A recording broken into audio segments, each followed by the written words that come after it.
morning, good afternoon, and good evening, depending from the zone that you're joining this seminar. This is the EMI Dynamics Committee invited speaker seminar. My name is Katerina Kyprioti. I'll be the person in charge when it comes to those seminars, so you might hear from me depending on what you're working on. You might be one that will be invited to give such a talk in the future. Today, this is the first seminar for 2026 and the current academic year held by our Dynamics Committee. And we are happy to have with us Dr. Geert Lombaert. Dr. Geert is a full professor at the Department of Civil Engineering of KU Leuven. He's the director of Civil Engineering program at the Faculty of Engineering Sciences since August 2021, and the head of the Structural Mechanics section since 2024. His main research interests are environmental ground vibration due to traffic and construction, UQ, structural health monitoring, input state and parameter estimation, and structural optimization. So Dr. Geert today will be discussing a very important topic, which is related to concrete structures and specifically vibration-based monitoring for concrete structures, discussing pretty much recent findings and challenges. The way the talk is structured, I would like to give you some guidance. So our guest speaker will be talking for approximately 40 to 45 minutes. And then the rest of the time until the hour will be questions asked from you.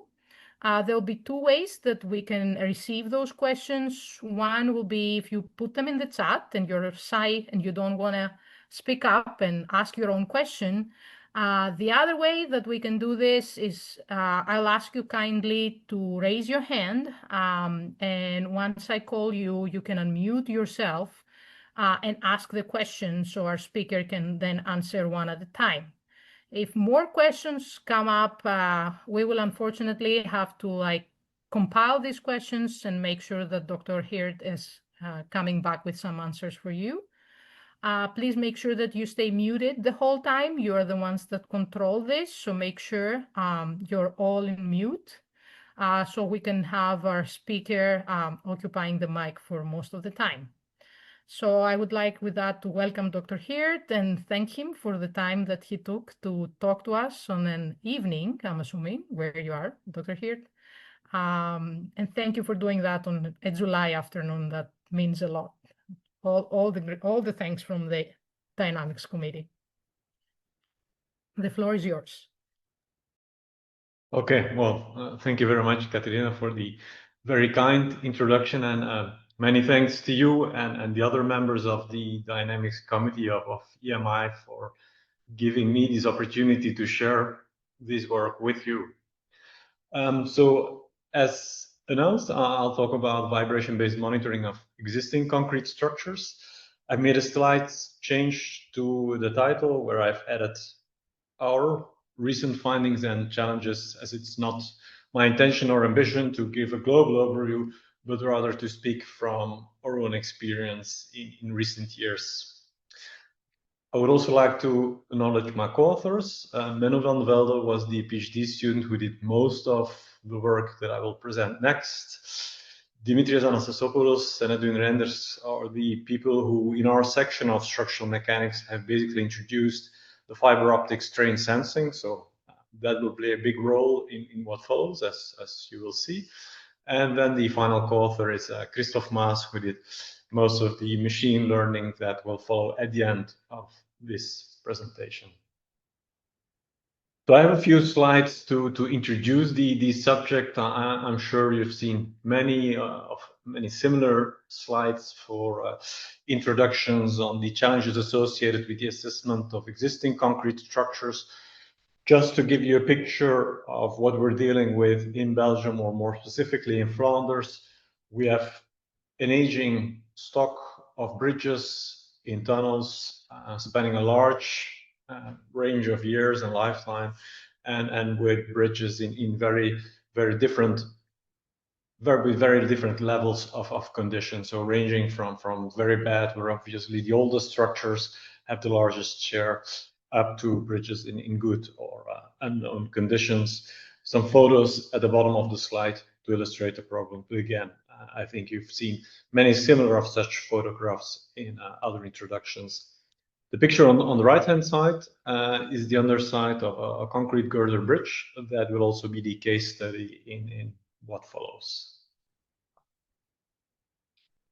Here are some statistics from bridges on German motorways, but they would equally apply to the bridges on the Belgian or the Flemish motorway network, where you can see the different causes of damage to bridges, where we predominantly have chloride-induced corrosion. So that will also be the main focus of this talk. So I'll try to show with you how we've been able to assess damage with vibration-based methods, damage induced by chloride-induced corrosion. So that's also the focus of this talk. Now, of course, what is important to consider if we want to detect corrosion damage in concrete structures, we have to think of the different consequences of corrosion. And we know that corrosion gives you expansive products, so it leads to cracking of the concrete, in addition to a reduction of the steel cross section. Due to this expansion, we also have a loss of bond between the concrete and the steel, so the composite action is jeopardized in the regions where we have corrosion of the steel reinforcement. And then due to the expansion, we may have concrete cracking as well as concrete swelling. Very nicely illustrated by the photo on the right-hand side. So if it is our ambition to detect this type of damage using vibration-based methods, we also have to think of how these different damage phenomena are associated with the features that will extract with the vibration-based methods. And that is really a key idea in what will follow in this talk. So just to set the scene and to explain you the different quantities that we'll consider. When we talk about vibration-based monitoring, obviously we're talking about natural frequencies and mode shapes. There are many publications. There is a lot of work in the literature that details that explains how the natural frequencies and mode shapes change or sensitive or not sensitive to corrosion damage. I think something which distinguishes what follows from a lot of the existing literature is that we will also consider these strain mode shapes. So of course, all of these quantities can be identified in operational conditions, which is like one of the big advantages of vibration-based monitoring. And the reason why we're adding these strain mode shapes is because it is well known that natural frequencies and mode shapes are mostly a measure of the global stiffness of a structure, and for this reason will not be very sensitive to local changes of stiffness, which are associated with damage. And that's like the main reason why we've been started to study also strain mode shapes. So those are much more sensitive to local stiffness variations. Now, for those of you who are not familiar with strain mode shapes, well, they're basically the same as the strains associated with bending or deflection in as a consequence of static load. But just to clarify, what you can see here on the top row are the first two mode shapes of a cantilever beam. And then the bottom row actually shows the associated strain mode shapes, so which clearly reflect the curvature in the different mode shapes. So if we take the first mode, we know that this mode will have zero curvature at the tip of the cantilever beam and will have the largest curvature near the clamped end of the beam. When we go to the second mode shape, we'll have a region where there is a transition in the sign of the curvature or the sign in the strain when it's measured at the top of the bottom fiber of the beam.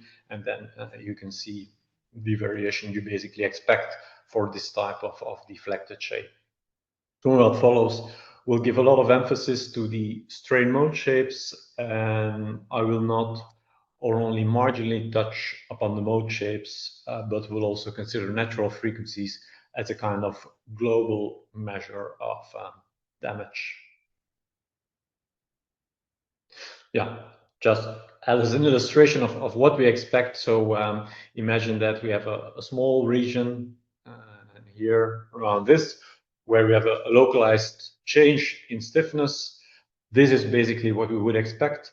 So because the displacement mode shapes are like global features, global reflections of the distribution of stiffness in the structure, we do not expect for a very local change of stiffness to see a change in the displacement mode shapes, whereas with the strain mode shapes, we do expect to see a kind of irregularity popping up as a consequence of a local stiffness variation. So basically making the case for these strain mode shapes in vibration-based monitoring. I will discuss experimental results which come from two data sets, which are very complementary. The first data set is from tests which have been performed in our laboratory in collaboration with our colleagues of building materials and constructors with a lot of expertise at the material level. And of course, the advantage of doing tests in the lab is that you can work in a controlled environment, so with controlled environmental as well as loading conditions, but of course also that you have a known baseline, a known reference of the structure, which is of course very important if you want to follow up vibration features as damage evolves or as the structure degrades or deteriorates. So that is the first part of the talk. This will be dedicated to the results from the lab tests, whereas the second part of the talk will be dedicated to an actual case study. This is a bridge close to Brussels that we're currently still monitoring. In this presentation, I'll present the results of 2 years of monitoring. And then, of course, you have all the challenges associated with the assessment of existing concrete structures. They are in a real and actual environment that will change. Temperature will change as you monitor the bridge. The operational conditions will change. We'll have traffic on the bridge. And of course, the bridge that I will discuss is one that has been built in the 50s. We do not have any knowledge on the actual baseline. We don't have a healthy reference of the structure, which also poses a challenge on, let's say, the assessment of the vibration characteristics. So that's the main structure of the talk. And then at the end of the talk, I'll conclude with some challenges, or basically with a summary of the challenges as identified from both sets. So I'll start with the lab tests. These are lab tests on reinforced concrete beams. We have a total of 6 beams divided in 2 series. Each series consists of a reference beam and in addition 2 corroded beams. The first 2 corroded beams were uniformly corroded. The 2 other beams were locally corroded. So the corrosion was inflicted by an accelerated corrosion process because, of course, with real conditions, the corrosion takes time to develop. So what you can actually see on the picture on the right, this little box contains a salt solution and a stainless steel plate which acts as a cathode that is connected to the longitudinal steel reinforcement of the beam. So basically by pushing an electric current through the rebars, we impose an accelerated corrosion process. And basically we aimed at the end of the corrosion process to have like a level of 10% of corrosion. So the picture that you can see here corresponds to one of the locally corroded beams, so where the corrosion was only inflicted on a part of the longitudinal rebars, whereas with the uniformly corroded, it was over a larger area.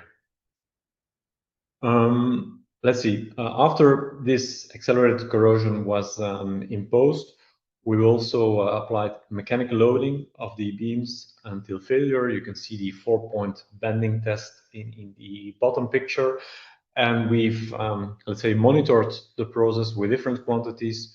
We've done crack mapping in both the corroding conditions as well as the mechanical loading.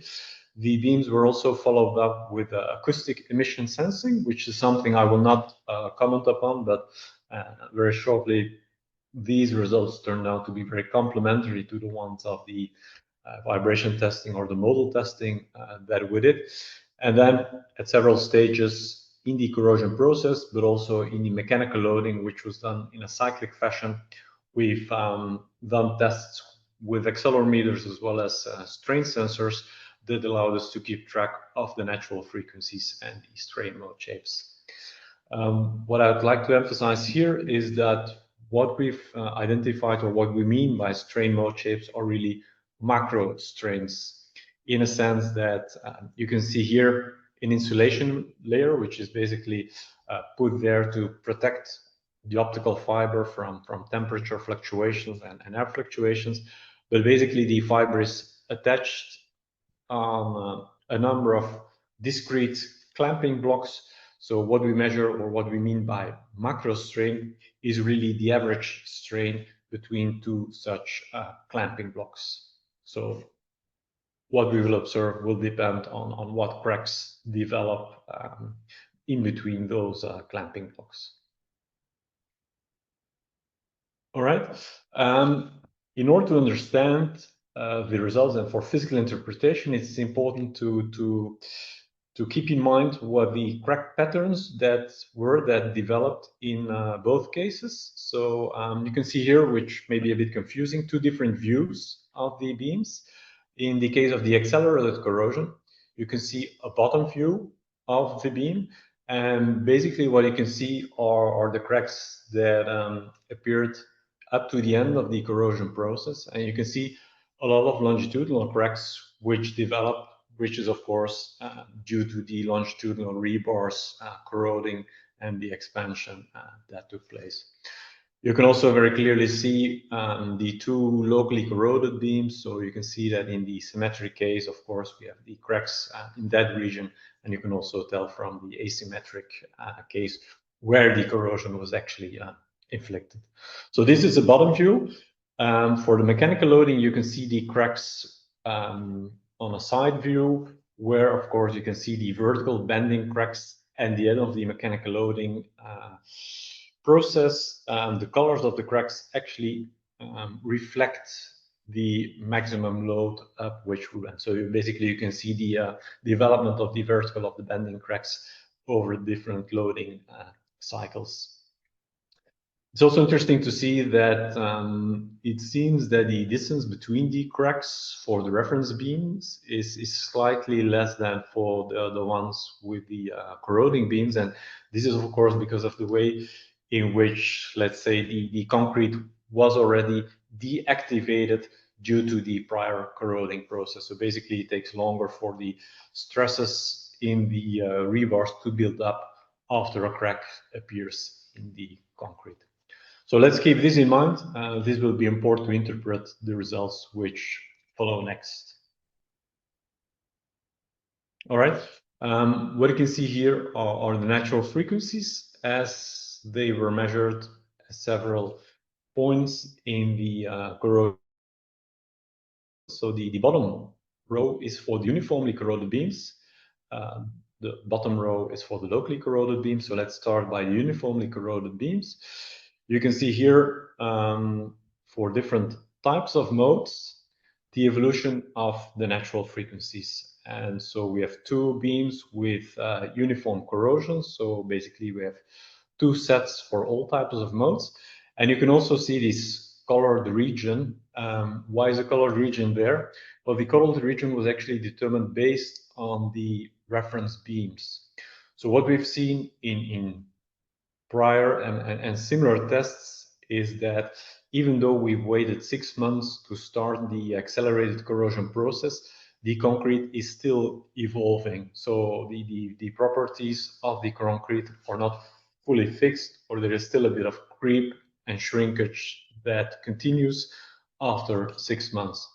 So this means that also for the reference beams, we've witnessed like a change in natural frequency, which is here expressed as a relative change with the start of the corrosion process as the level 0 point. So the shaded region has been identified as a kind of confidence interval based on the reference beam. So basically tells you whenever you're outside of that region, you could consider the results as statistically significant, because this means that the change in relative frequency is larger than for the reference beams which had no corrosion.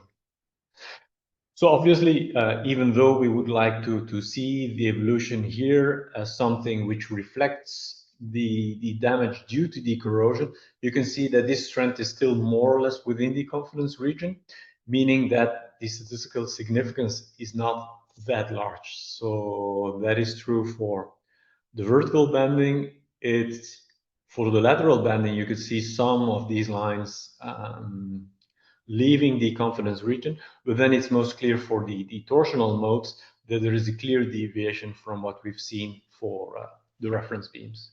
And of course, if you now think back to the cracks that developed, if you have these longitudinal cracks which develop at the bottom of the cross section, they will not have that much impact on the vertical bending stiffness, but they will have a large impact on the torsional stiffness. So basically what we see here is consistent with the crack pattern as a consequence of the corrosion. So that's already a very interesting observation and something to keep in mind. When we move on to the locally corroded beams, there you can basically see that for all the different types of modes, there is not really a very significant change in natural frequency over the corrosion process. And of course, this has to do with the fact that the corrosion here takes place in a more limited zone. Since the natural frequencies are a measure of the global stiffness, they're not very sensitive to this reduced local stiffness. We'll move on now and have a look at the strain mode shapes. So again, keep in mind that these are macro strains, which reflect the average strain in between two clamping blocks. And let me already mention that the gauge length for these beams here was 25 centimeters. So basically what you see here is for the for two of the beams, top figure is for the reference beam, where no corrosion took place. Bottom figure is for the uniformly corroded beam, so where we have corrosion all along the rebar. And what you can see here is the strain mode shapes, top fiber, bottom fiber, and with a color scale that reflects the evolution of the corrosion process. But basically what you can see here is mostly two lines, so one line for each row of sensors, meaning that throughout the corrosion process, throughout the period, we don't see a large evolution in these strain mode shapes, which is perhaps not surprising, because here in this case the corrosion takes place in a uniform way, meaning that the change in stiffness is uniform along the entire length. And basically, we also have to keep in mind that the cracks which developed during the corrosion were longitudinal cracks, which also means the longitudinal strain, macro strain, will not be very sensitive to these longitudinal cracks. They would be very sensitive if we had some vertical cracks in the beam. Now let's have a look at the locally corroded beam. Here again, but slightly reorganized. So my apologies for the inconsistency.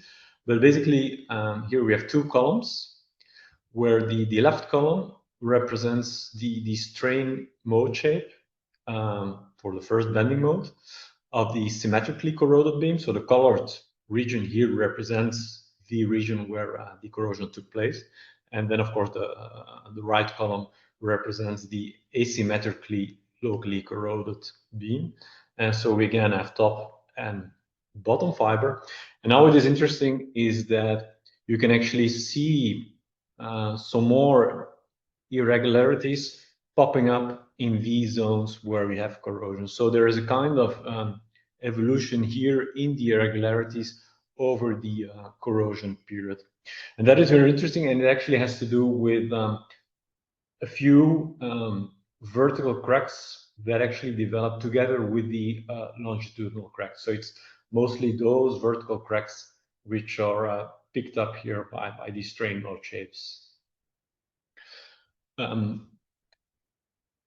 Well, the reason why they're picked up here and less are not in the previous results also has to do with the gauge length, right? So here we have a gauge length of 10 centimeters, meaning that we have the average strain over a length of 10 centimeters. In the previous slides, that was 25 centimeters. So we have to have a small crack. It's actually smeared over a larger distance in the previous case. Here, it will have a larger influence. So you can actually see that there is a kind of trade-off between how many sensors you put in and then how sensitive those results will be to the corrosion damage. And in retrospect, we realized that, of course, the sensor layout that we have here with the optical fibers running in the longitudinal direction is not the setup which provides the largest sensitivity to longitudinal cracks. So we've done some numerical simulations with other trajectories for the optical fibers, which showed that that would be much more effective in picking up the longitudinal cracks. Let's see, I need to keep track of time, but so after the accelerated corrosion tests, we've also subjected the beam to 4-point bending tests. So in a cyclic fashion, and what you can see here is basically the envelope curve of the different loading cycles. You can see that the test results basically are in 2 different groups. The first group, the one which give us the highest point of failure, the highest load, are the ones from the reference beams without any corrosion. And then basically you see the uniformly corroded as well as the locally corroded beams ending up with a much lower failure load. So the reason why the symmetric corrosion and the uniform corrosion, or the local corrosion and the uniform corrosion, end up with a similar failure load has to do with the fact that the corrosion is inflicted in the locally corroded case, also in those zones where the highest bending moments develop. So explaining why the capacity is quite similar. So here again, we've done model tests to track the evolution of the natural frequencies over the different loading cycles. And here, this is quite interesting. The results on the top row and the bottom row are actually similar. So in both cases, what you have is an evolution of the natural frequency of the first bending on the first torsional mode over the different loading cycles, but with a different reference. So let's take the top figures for a start. Here, the reference, so the point that we use to track the relative change in natural frequencies, is before the start of the accelerated corrosion process. And this, of course, explains why already at the point of zero load, there is a slight drop for some of the beams. So the beams with the legend here, there is already a slight drop before any load is applied, because this drop has to do with the corrosion effects. Now, interestingly, you can see that I won't focus here on the individual beams, but you can see like a very similar trend for all of these beams and all of these modes, suggesting that what goes on is quite similar irrespective of the corrosion process. Now let's take the second row of figures, and that actually provides an interesting perspective. So here basically we consider the end of the corrosion process as our reference. And you could say, okay, this is the case which is representative for an existing concrete structure. Some corrosion has already taken place, and from this point onwards, you start monitoring the structure and you track the change in natural frequencies. Now, the really interesting observation is that here for the vertical bending modes, we actually have the largest drop for the red curves, and the red curves are associated with the reference beams, so the beams which are uncorroded. So the interesting observation here is that even though for the reference beam, the point of 48 kilonewtons is the largest, the distance from the actual failure load is the largest, we also see the largest drop in actual frequencies for these beams. And for the corroded beams, where 48 is already very, very close to the actual failure load, the drop in actual frequency is smaller. So, of course, this has to do with the fact that what we pick up from the natural frequencies is something which is a measure of the stiffness of the structure, and is, of course, not or only indirectly related to the actual capacity of the structure, which is in some way obvious, but I think these results give an interesting perspective. So from these results, no, I think one more slide before we move on to the case study of the bridge. I should first add here that you see quite a big drop in actual frequency at the final load level. But as said, for the corroded beams, this final load level is already really close to the point of actual failure. So a point where you would probably already visually observe that you're close to failure. So it's much more interesting to look at the early damage phases, the early loading cycles. What I'm showing here are the strain mode shapes at the bottom of the beams for after the first two loading steps. So basically you can see two colors in the graphs, and these two colors correspond to the first two loading steps, so 12 and 24 kilonewtons. What you can see here, the bars, they represent the crack width with the scale on the right hand side of the figure, and then the other curves, they represent the modal strains as a function of the distance. And so the interesting thing is that already for these first two loading cycles, you can see some very clear changes and irregularities in the strain mode shapes, indicating that these are already very sensitive to the smaller levels of damage due to the mechanical load. You can also see that these changes are found in the regions where the cracks have appeared, and it seems a bit contradictory, but the largest crack, which is found in the region where corrosion took place, actually is not reflected by a very big change in modal strain. And this has to do with the fact that in the corroded zone, the concrete that works in tension has already been desactivated by the corrosion damage, meaning that there is not a big change in modal strain due to the appearance of the crack, because basically the concrete was already not very active anymore, or not contributing to the stiffness. All right, so let's move on. And in the second part of the presentation, I'll show a few results of a post-tensioned concrete girder bridge. So this is a bridge which dates from the 50s, which showed some signs of severe corrosion, meaning that it's also under high attention by the road authorities. And basically, it was a test bed for fiber optic strain monitoring, where we monitored actually not only dynamic strains but also static strains.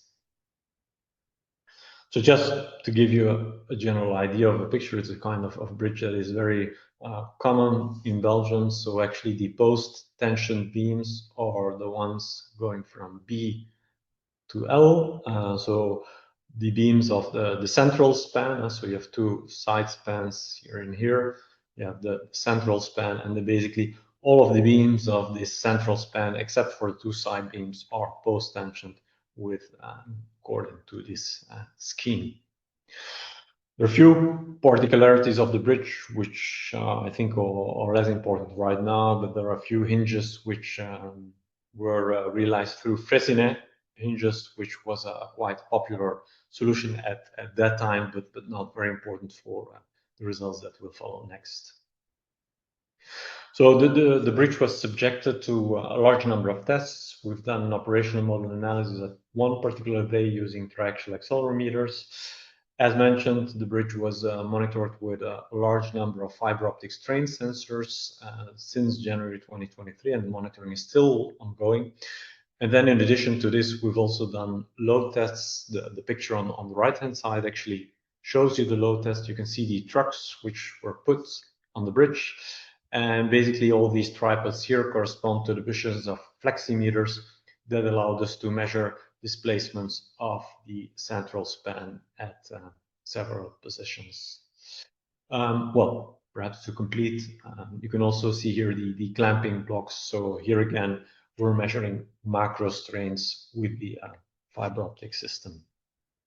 So actually, the monitoring mostly consisted of static strains, and in 2 periods, we've also we've actually changed the acquisition system so that it allowed us to monitor dynamic strains.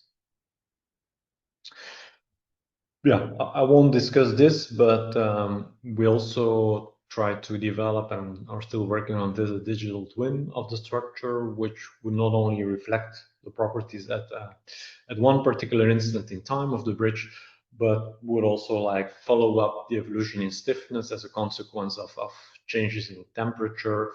And we also tried like to fuse the results from the static and dynamic tests, so integrate both data sets and use these to calibrate the model of the bridge. There are quite some challenges associated with it, but I'll leave those for another occasion.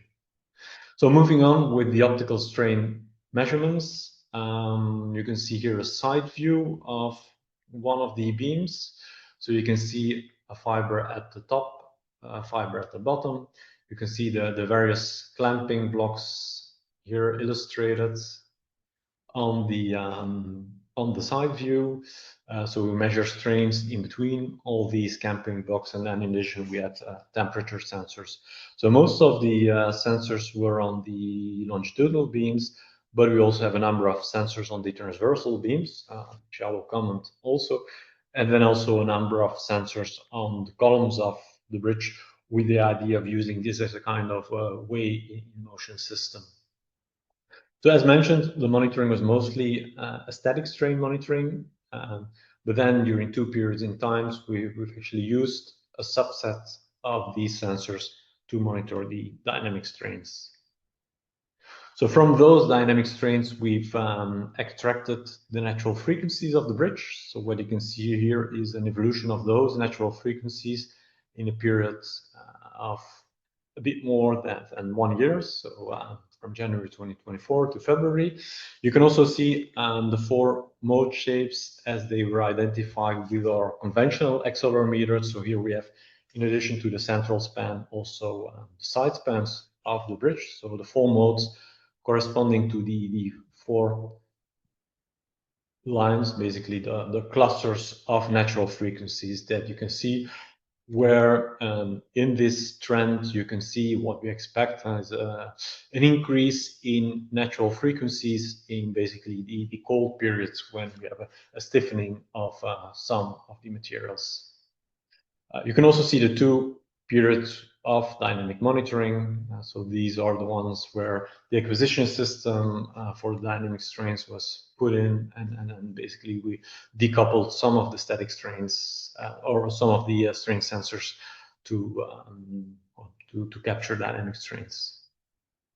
Here we have the same information, but then rearranged in a plot which shows for each of the modes the frequency as a function of temperature, with the red and the black dots corresponding to the 2 periods. So, and you can see a very steep increase in natural frequency in the winter period, as expected. There also seems to be a slight change in the frequency when we compare the 2 periods, but we've not been able to put our hands or lay our hands on the exact cause of this.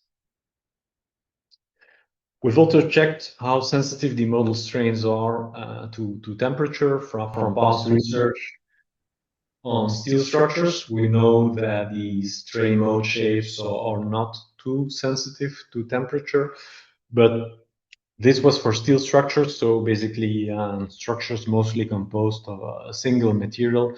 here we have a kind of a composite cross-section due to the asphalt top layer of the bridge. And so what you can see here is for the 4 beams where we have fibers at the top, a fiber at the top and a fiber at the bottom.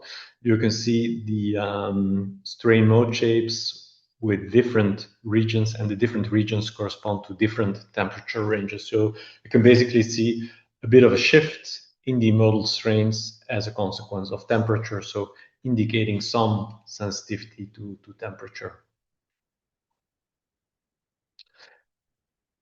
Now, luckily for us, but also accidentally, some damage occurred during the monitoring of the bridge, and I think it's not very easy to see, but you need to imagine that this is one of the longitudinal beams.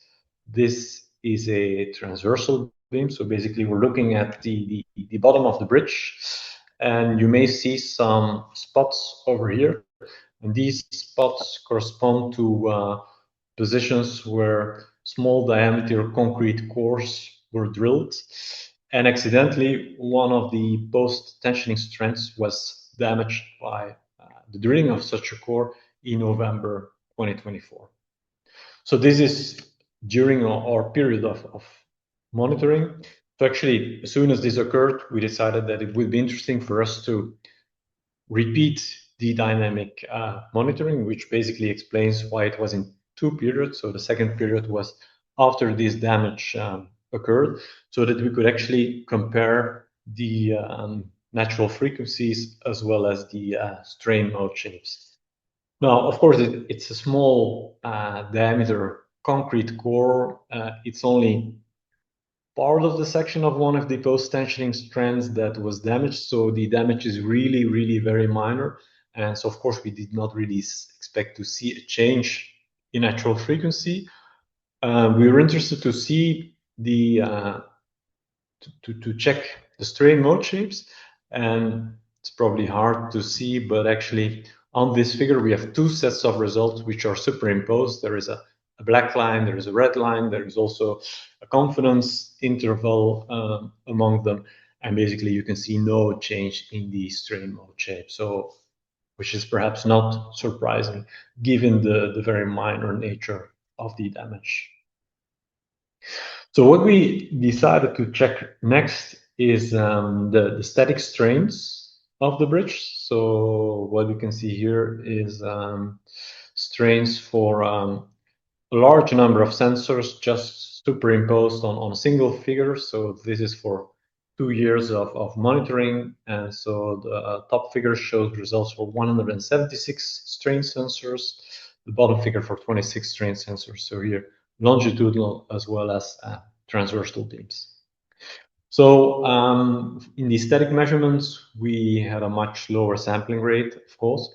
We tried to remove most of the influence of traffic by averaging strain data over a period of 100 seconds.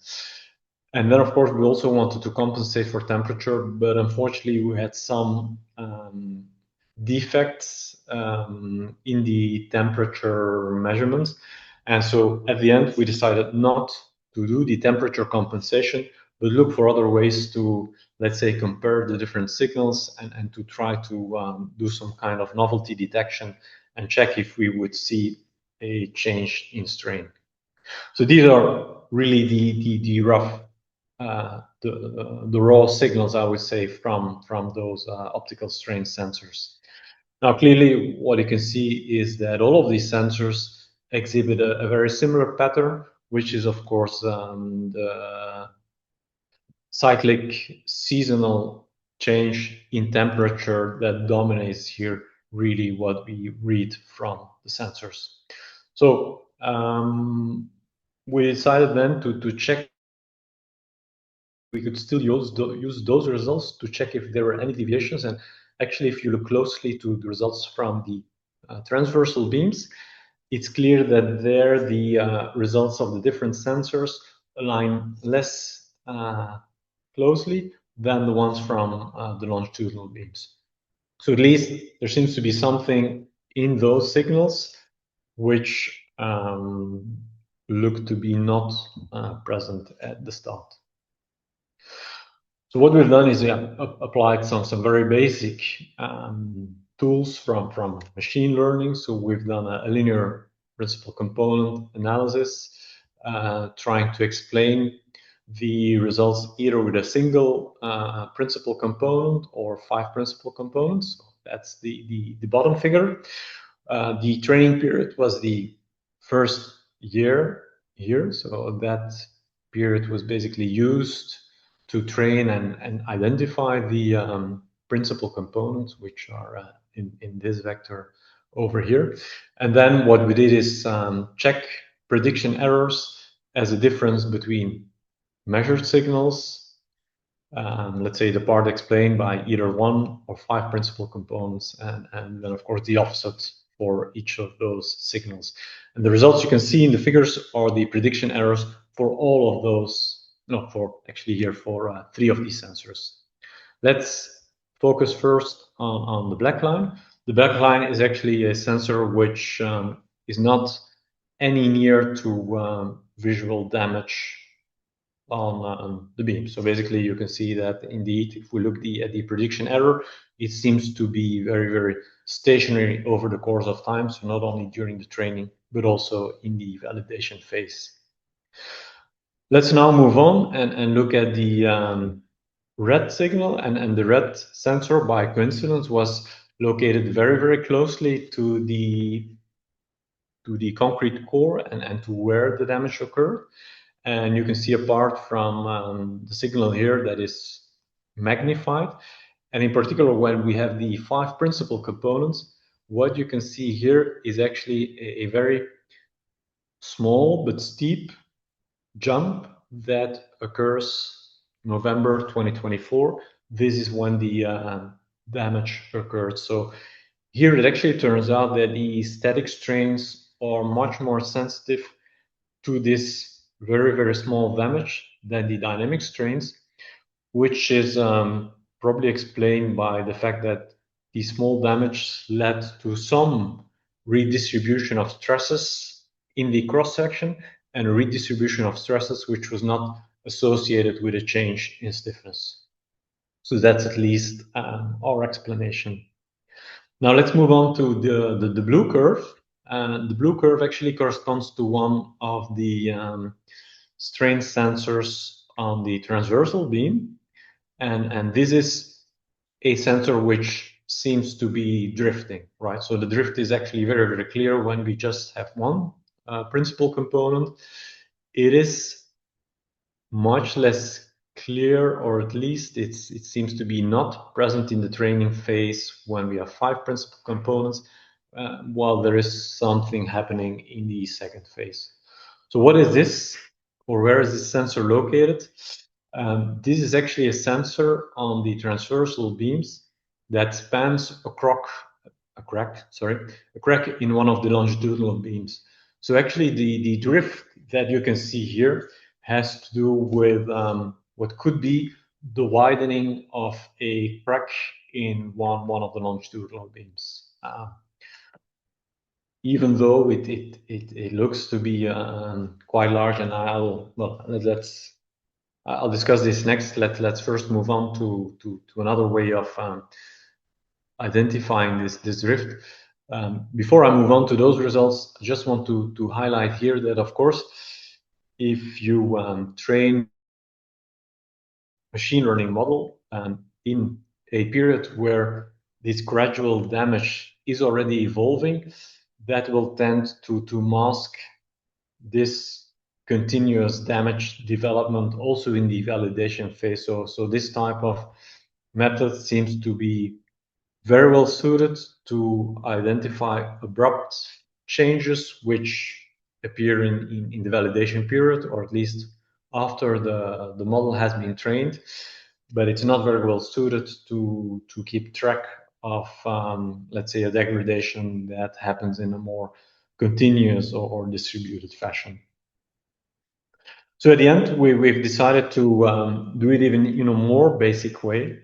And basically what we've done is computed prediction errors by simply taking the measured signals and subtracting one of those signals, which was chosen as a reference signal. So just to avoid that, we would train a model based on data which actually correspond already to a stage where the,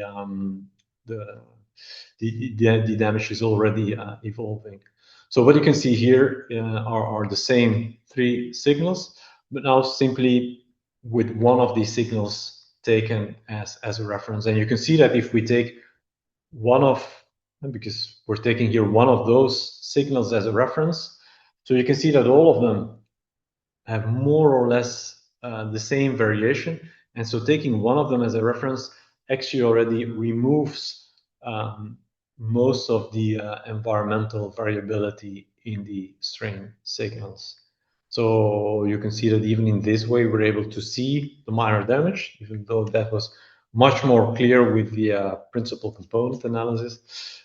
And you can also see that in this way, we have less masking, let's say, of the damage in this first year. And to get back to let's say, the magnitude of these strains. So if we would take this change in strain between January 2025 and January 2023, taking into account the gauge length, so the length between the two clamping blocks.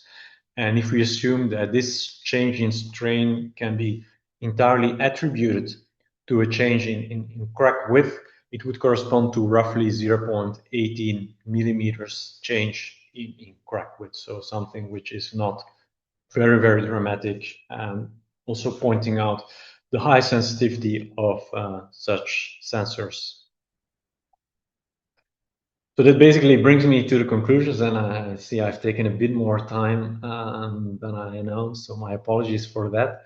So, well, just wanted to share with you some of the findings, some of the challenges. So what we found is that the fiber optic strain sensors, either dynamically or statically, allowed or gave us a very high sensitivity to damage. But of course, how sensitive the sensor network is also depends on how dense it is, right? So taking into account also the influence of the gauge length, distance between the clamping blocks, thinking of the results from the lab tests, which very clearly illustrated that trade-off. Of course, we can only detect damage by vibration-based monitoring when it leads to a change in stiffness. And stiffness is indirectly related, but not the same as load capacity. So, of course, if we want some effective monitoring, we need to understand how damage will translate into monitoring data. So, in retrospect, thinking again of the lab tests, having the fibers in the longitudinal direction is perhaps not the best way to monitor a structure in which you also expect longitudinal cracks to develop. And then, well, I think for the case study, it's very clear that if you have existing which are already damaged, but where also the damage still continues to evolve, this lack of reference is, of course, a challenge for monitoring. And you need to be careful when you train a model, because it may actually mask some of the damage that evolves in a more continuous fashion. And then finally, something that I did not touch upon, but which I would also be very happy to discuss, is that we've also encountered some challenges in integrating the tests, integrating the data from different tests we performed. So integrating in a sense that we wanted to use the combined information from those tests to calibrate a finite element model, which would also reflect the change in stiffness under changing environmental conditions. So yeah, with this, I'd like to conclude. I will hand over to our chair again, and I apologize for having taken a bit more time than planned. No, you're fine. Thank you, Dr. Lombaert. Thank you for the beautiful talk. Let's all thank our speaker, first of all, for the time that he took to describe this. I mean, what a luck with your with you monitoring while that happened, I have to say. Yeah. This is amazing. Not that I'm surprised, but So as I Yeah, mentioned, at first we were very much concerned when we saw this happening. So it was quite a stressful period. yeah, Yeah. I bet, but yeah, it's not unheard of, let's say, from No, the no. practical side of view. Yeah. Uh, okay. As I said at the beginning, I know we're maybe running out of time, so I'll ask some questions that are already in place on our chat. But please feel free to ask more. Throw them in the chat. I'll try to put them out there. And then if you want to raise your hand, I'll try to call you out so you can ask your question. So on your slide 9, I think that's kind of a clarification question. When it comes to the natural frequencies, there is a question of how did you measure the natural frequencies? You had those like 6 plots and Yes. the Mhm. confidence interval. Yeah. Okay. Yeah. Good question, because I did not mention. But actually, what we did was we measured those natural frequencies in free conditions. So actually, we've used uh, tires to inflate and raise the beams, and that gave us, let's say, well, the natural frequencies of the rigid body modes were much lower than the ones of the actual flexible modes. I think the rigid body modes were around 30 hertz, I think, and the first flexible mode around 150 hertz. So basically, what I am reporting here are natural frequencies in free conditions, if that answers the question. Perfect. Thank you. So I think it was your slide 11, there is a question about to what degree of corrosion did the test case achieve? So you mentioned 50% reduction, 75. I think that was on slide 11, if I'm not wrong. Yeah. So here, well, here it's only the length of corrosion. Hey, Derek. Yeah. Yes. Wait, I think there Hey, is. thanks for sending that. Oh, sorry. Yeah. They muted No, themselves. yeah. Okay. So the color bar over here only indicates the corrosion period. At the end of the actually after the mechanical loading test, we were able to extract the rebars and actually measure the section loss. So that's only at the end of the corrosion Okay. process, and we've reached 11-12% of corrosion level, so loss in steel sections. So that is, so the end of the corrosion period here is the point where we've reached corrosion levels of 11-12%, both for the uniformly corroded as for the locally corroded beams. Perfect. Thank you. So another question, do you think that a database or a fragility curve is necessary for similar structures to make sure the measured frequency corresponds to a weakness? I think that's a very good one. Yeah, okay, that's indeed a very good one. It's kind of challenging. I guess this also is a question of whether you could use data from similar structures to assess like the level of damage in other structures. I would say that is really challenging, and I would also emphasize that like the changes in natural frequencies we've had here. So we've had some changes for the torsional modes, but these already at quite high levels of corrosion. So frankly speaking, I would say that it's really hard to try and identify a level of corrosion damage based on natural frequencies alone.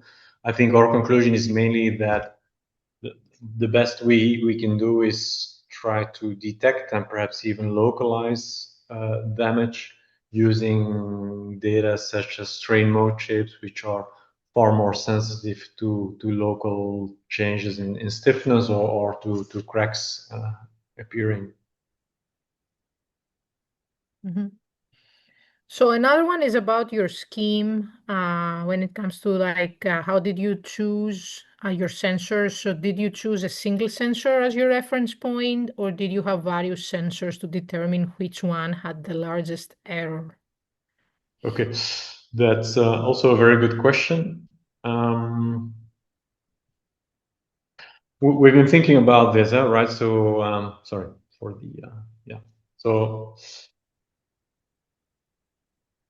it depends a bit on, let's say, the patterns you would see in the different sensors. So if you look at the data from the sensors on the longitudinal beams, you can see that all these results align very, very well, which kind of suggests that a single, just any one of those sensors could act as a reference sensor. So I think we would have, so here we actually worked with a single reference sensor. I think it would depend a bit on the data. So if you would have sensors with a different temperature sensitivity, so I think there would be ways to cluster like those sensors and try to see um, how many clusters you need to consider and then how many reference sensors you need to consider to remove the influence of temperature, because that is basically what we're doing here with the reference sensors. Of course, it would have been far better if all the temperature measurements would have been worked correctly, Mhm. Okay, I have three more questions to ask, so I'll try to be as brief as possible. The one that's very quick is about your database and any availability of, especially the lab measurements. Are you planning to share these over, I don't know, GitHub or something, or? Yeah, we actually, some of the data are already shared. Um, the natural frequencies of the beams during the corrosion process and mechanical loading, those are already publicly available. The strain node shapes not. So we could check if we could also add those to the database. Perfect. So another one, and that one is coming from Spain, so it's close to Europe. There is a question about the order of magnitude of your strain vibration when it comes to operational conditions. They're asking what that range is, and also whether the fiber optics is the only technology available to measure such like operational strains. Yeah. Our experience is that these fiber optics have a very low noise floor. So we've been able to pick up operational vibration levels of around 0.1 microstrain. So that is what we've, but frankly speaking, we've also had cases where this low noise floor was even not sufficient. So we've also equipped a concrete bridge on a high-speed line, and these bridges on high-speed lines are designed to be very, very stiff structures, and there actually these strain levels were below our noise floor, so we weren't able to pick up the operational vibrations. Oh, okay, perfect. So last one is about, I'm assuming the case study here. So were you able to provide any repair recommendations based on also the incident that you experienced by accident? But Okay, good question. Frankly speaking, the bridge is in really a bad condition. So here the road authorities, they don't want to take any risk. So the bridge will soon be replaced by a temporary emergency bridge. So we, within the frame of the larger project that these measurements fitted in, we also looked at repair strategies, but mostly from a theoretical point of view. trying to also develop models that predicted the evolution of corrosion, and then trying to see how the different repair strategies could slow or reduce the progress of corrosion. But here for this particular bridge, there's not any repair foreseen. Perfect. Well, let's thank one last time our speaker for taking the time to present and answer all our questions. Thank you, Dr. Lombaert. This was a very interesting presentation. Thank you for your time and your findings. Thank you all for coming. There'll be more seminars at some point. We were more than 120 people in this call, so from all over the world, I can imagine, since I saw someone from Spain also asking a question. So there will be more seminars coming up, so I will keep you posted. Look on your emails, and hopefully we'll be able to meet in person or over Zoom to listen to more interesting findings from researchers. Thank you so much. Have a good rest of your day or a good evening if you're in a different time zone. Manolis, I don't know if you want to say anything else. Well, on behalf of the remaining part of the leadership committee, a great thanks to Geert for kickstarting our online seminars for this year. It was a great presentation. Thank you very much, Geert. And we are very pleased, as everyone can see, to have Katerina organizing these seminars. And so if you're interested in giving a seminar and you are members of our committee or not necessarily members of our committee as well, these are also open to external speakers. If you're interested in giving a seminar, an online seminar for the Dynamics Committee, please contact Katerina. And I just put my email in the chat. And we'll all wait for our next online seminars. So once again, here, thank you very much. No, many thanks for having me. It was a great occasion. Thank you.